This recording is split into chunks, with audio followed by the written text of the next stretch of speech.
Life moves pretty fast. You don't stop and look around once in a while, you could miss it.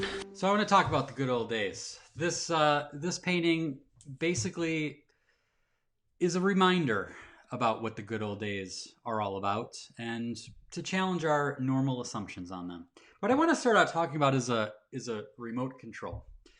This remote control, we've had this in the family for many years, and a few years ago I was having frustration because the power button was not working. It was on the fritz. And I had a few suspicions of who was responsible for this. I was pegging my daughter, Virginia. She was 2 at the time. I have no proof that she was the culprit.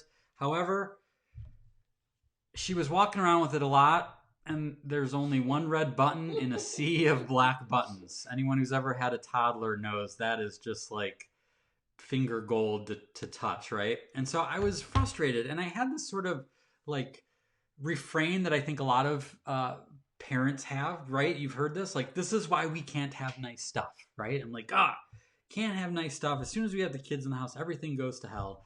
Everything's broken, right? It's terrible. Well, in a semi-related note, around this time, we got into watching Little House on the Prairie.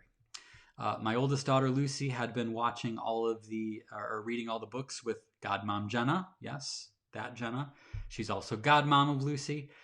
We had been watching the show, and I got to tell you, Little House on the Prairie, they do not make shows like that anymore. Michael Landon is a national treasure. Okay, that's all I have to say about that. So when we were going on tour for the Penguins Can't Fly book, it was the Not a Rule tour, we were up in South Dakota, and one of the things that we learned about is in DeSmet, South Dakota, or North Dakota, I should say. I think it was North Dakota. Yeah, North Dakota. One of the Dakotas, I don't remember. DeSmet. I know, I'm totally second guessing. But they had one of the actual homesteads from Laura Ingalls Wilder and her family. And so we're like, we gotta check that out. It was perfect. And so we did. And one of the highlights was we got to stay overnight in a covered wagon. This little homestead became our homestead for the night. And I got to tell you, it was the worst night's sleep I've ever had in my entire life. It's terrible. However, I realized that we had it good. We had electricity in that thing. Compared to the early settlers, they did not have that. But we learned a lot of things on this trip. We learned that these covered wagons were not comfortable. They had wooden wheels, no shocks, no struts, no satellite radio. Took them all day to go 15 minutes, right? Then the kids got to play around with a lot of different things. They got to learn how to wash their own clothes by hand.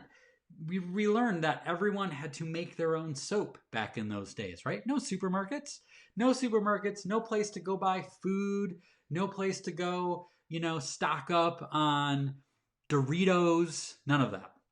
Had to make their own soap. Had to hang their own clothes, dry them on the line. Kids loved this. We got a chance to make toys, dolls. Like, I don't even know. This is a corncob doll. I think calling it a doll is a little loose with the lingo. There was no face, no limbs, no karate chop action. But this was how it was. And so then we saw there was a homestead that was like cut out. I forget what it's called, like a dugout or something like that. And it was cut out of the side of a hill. This is where they had to spend part of their life before they were able to build their actual house. And it was basically just like a hole cut into the side of a hill with makeshift walls, one window, one little stove. We found out that they had one winter, they only had bread every single day. And again, this was not butternut bread from the store. They had to grind the flour by hand. They had to make and bake the bread. And they had no butter. No butter. Like, seriously. Are you kidding me, right? Now, and finally, I don't know. You have to fact check me on this, but I don't think they had Amazon Prime either. I am like mad that I have Amazon Prime and it's taking me 3 days to get stuff instead of 2. They had none of this stuff. So it's an interesting thing to think about. But I want you to think about this too. If you make $5,000 as a household. You are in the top 50% in the entire world. It's pretty interesting, right? Now, if you happen to make $50,000 or more in a household, you're in the top 0.5%. That blows my mind, right?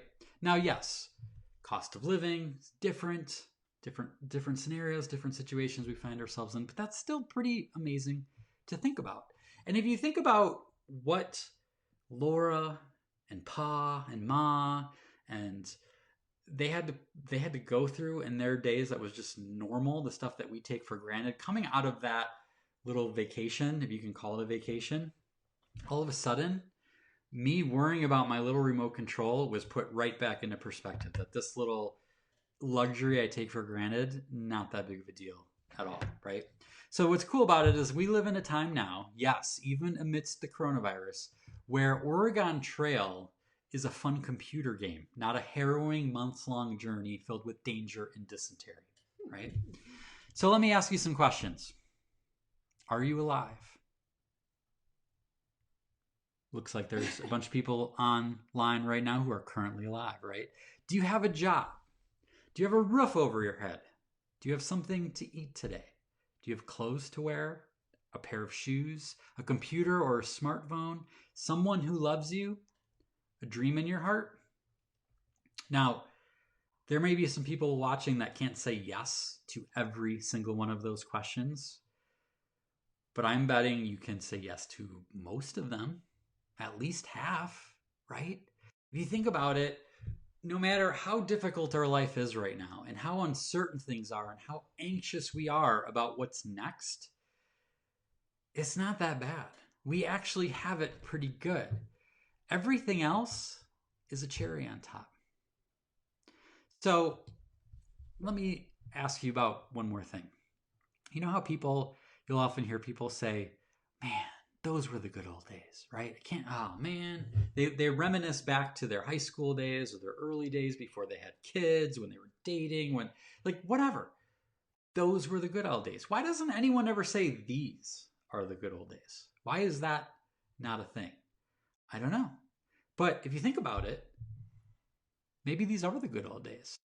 There are opportunities in front of you right now that you won't have a year from now. There are people in your life right now that might not be here next year. It's easy to get caught up in thinking life will be better when. I know when Kim and I first started this adventure of parenthood, and you're going through those early days with the little one, and it's rough stuff. I mean, talk about bad night's sleep. Those were some of the worst. And it's easy to think, oh, things will be so much better when they sleep through the night.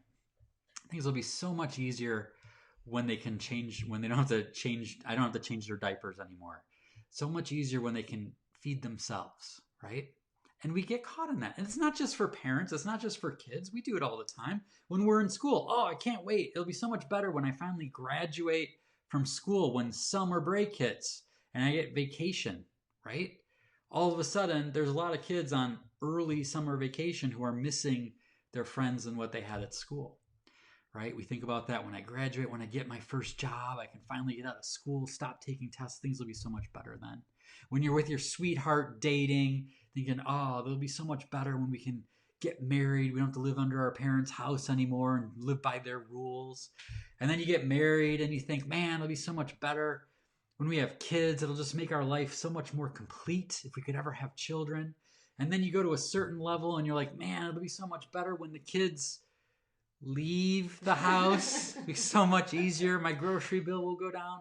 We do this all the time. And this is one of adultitis' best tricks, is to get us living in the future, to get us thinking about how things will be better when, someday.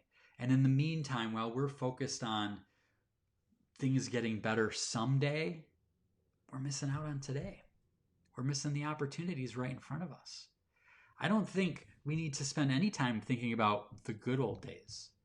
These are the good old days right now. The opportunities we have in front of us, the chances to hang out with the people that we love.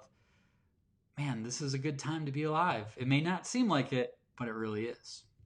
And so my prescription this week is to give you the challenge. Can you make a list of 10 things that you take for granted that Laura Ingalls Wilder never had? Maybe it's a remote freaking control, right? That would work. Make a list of 10 things. I'd love to see what your 10 things are. It could be anything, of course. You could probably think of 100. But I think the message for tonight is to relish the fact that you right now are living in the good old days. And at the very least, be grateful that you don't have to make your own shampoo.